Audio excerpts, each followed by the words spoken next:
Décidément, c'est une drôle de période au Québec. Là, on rentre dans un processus électoral, puis il y a déjà des clowns là, parmi ceux qui se présentent pour l'élection, qui commencent à nous parler de notre arbre de Noël, puis de notre identité collective. Là, il y a Mario Dumont qui nous sort les bérets blancs dans le saut des roches, puis qui essaie de nous convaincre qu'on devrait voter pour lui, parce que lui, il est le défenseur de l'arbre de Noël, contre tous les méchants débiles là, qui voudraient qu'on se mette à intégrer le multiculturalisme dans les écoles, puis qui voudraient se mettre à faire croire aux enfants qu'il peut y avoir du monde qui ont du bon sens dans les autres religions. Hey, ça, il faut se protéger contre cette diversité culturelle-là, hein, M. Dumont. Non, là, on va commencer à arrêter de dire des foleries, là, madame, monsieur. On va commencer à espérer un monde un peu meilleur. On va commencer à rêver un peu pour nos enfants, puis on va commencer à rêver pour eux autres d'avoir un monde diversifié, puis de pas se cramponner à des vieux tabous anciens, là. Comme si je me souviens, ça voulait nécessairement dire je m'enferme dans mon passé. Non, je me souviens, ça veut pas dire je m'enferme dans mon passé, Monsieur Dumont. Je me souviens, ça veut dire je me souviens de ce que je suis, puis je me souviens des gens que j'aime. Puis je me souviens, là, je me souviens, c'est ça qu'on va se donner à Noël. On va se dire les uns aux autres ce dont on se rappelle les uns des autres. On va s'envoyer des lettres comme ça, d'une page ou deux, des pages dans lesquelles on va raconter quelques souvenirs qu'on a les uns des autres. Puis c'est ces souvenirs-là qui vont constituer notre identité collective. Puis parmi ces souvenirs-là, là, il n'y aura pas rien que des souvenirs qu'on va avoir de blanc, puis il n'y aura pas rien que des souvenirs qu'on va avoir d'arbre de Noël de blanc. Non, on va avoir des souvenirs qu'on va partager avec des gens de toutes sortes d'horizons. Moi, je vais avoir, par exemple, dans ma famille, des souvenirs avec des Nguyen, des gens que mes grands-parents auraient pas pu imaginer avoir pour petits-enfants. Moi, dans le temps de mes parents, là, les Vietnamiens, c'était les ennemis dans le film Rambo. Là, aujourd'hui, là, il y a des Vietnamiens qui peuvent être les parents de nos petits-enfants. Bon, ça, là, c'est un autre monde, M. Dumont. C'est le monde du futur. Là, se cramponner à nos vieilles traditions, c'est super, là, mais là, il faut regarder aussi non seulement quel genre de monde on voudrait préserver, mais il faut regarder quel genre de monde on voudrait construire. Puis moi, le genre de monde que je voudrais construire, c'est un monde dans lequel il y aurait plus de diversité, puis dans lequel on ne se cramponnerait pas à nos vieux tabous.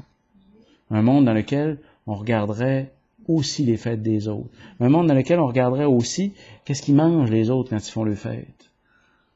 Tu sais, il y a les Anglais dont on pourrait apprendre à connaître les fêtes un petit peu, mais il y a aussi toutes les ethnies qui viennent de partout sur la planète, puis qui nous amènent pas rien que des insultes, ils nous amènent aussi des occasions de fêter. Ces gens-là, ils fêtent à toutes sortes de dates que nous autres, on fête pas. Pourquoi on n'essaierait pas de voir c'est quoi leur fête? Pourquoi on n'essaierait pas de voir de quelle manière ils garnissent leur table à toutes ces dates-là qui veulent rien dire pour nous autres de toute manière? Bon, donnons un peu plus de signification à notre calendrier, et accueillons vraiment les gens qui viennent d'ailleurs. Puis, si ça peut commencer dans les écoles, par des cours d'éthique et culture religieuse dans lesquels nos enfants vont apprendre la diversité des cultures qui existent au Québec, tant mieux. Puis, arrêtons d'essayer de faire peur au monde avec un multiculturalisme dont on nous dirait que c'est pas nous autres, ça.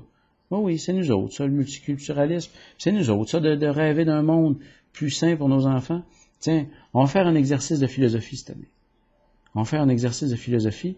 Non seulement on va se dire aux autres, les uns aux autres, de quoi on se souvient les uns des autres, puis là, je me souviens, ça va vouloir dire quelque chose, mais on va regarder aussi quel genre de souvenirs on est en train de préparer pour la 3e génération en avant.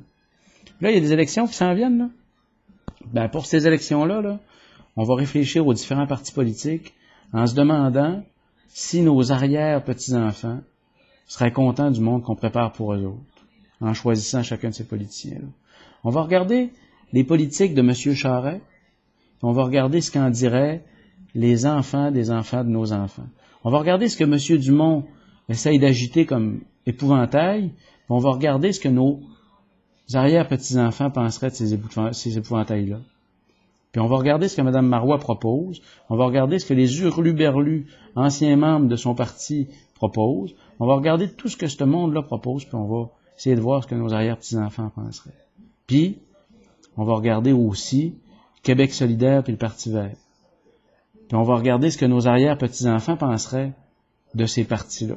On va regarder s'ils trouveraient que ces partis-là méritent qu'on les méprise puis qu'on les regarde de haut, ou bien si ces partis-là méritent qu'on lise leur programme, à tout le moins, pour voir le genre de monde qu'ils voudraient construire pour nos petits-enfants.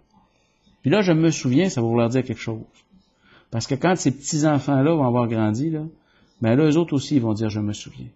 Ils vont dire « je me souviens de mes grands-parents », puis je me souviens de mes grands-parents, puis de mes arrière-grands-parents, puis je me souviens du monde qu'ils ont essayé de construire pour nous autres.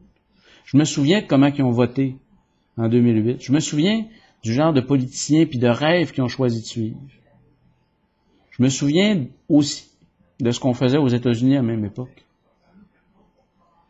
Puis là, ils vont réfléchir, puis ils vont voir si nous autres, on faisait partie des constructeurs ou bien des paresseux. Puis, on a une chance encore de choisir de quel camp on va faire partie au cours des prochaines semaines. Puis au lieu de voir ça comme une catastrophe, au lieu de voir ça comme une corvée, voter, ben on devrait voir ça comme un privilège, parce qu'à chaque fois qu'on vote, on envoie un message à nos arrière-petits-enfants. Puis le message qu'on leur envoie, c'est « Voici, descendants, le monde qu'on a envie de construire pour vous. » Puis au prochain vote, on va essayer de s'en souvenir. Salut! Bon temps des fêtes, bonne élection, puis bon travail dans l'écriture de vos propres souvenirs.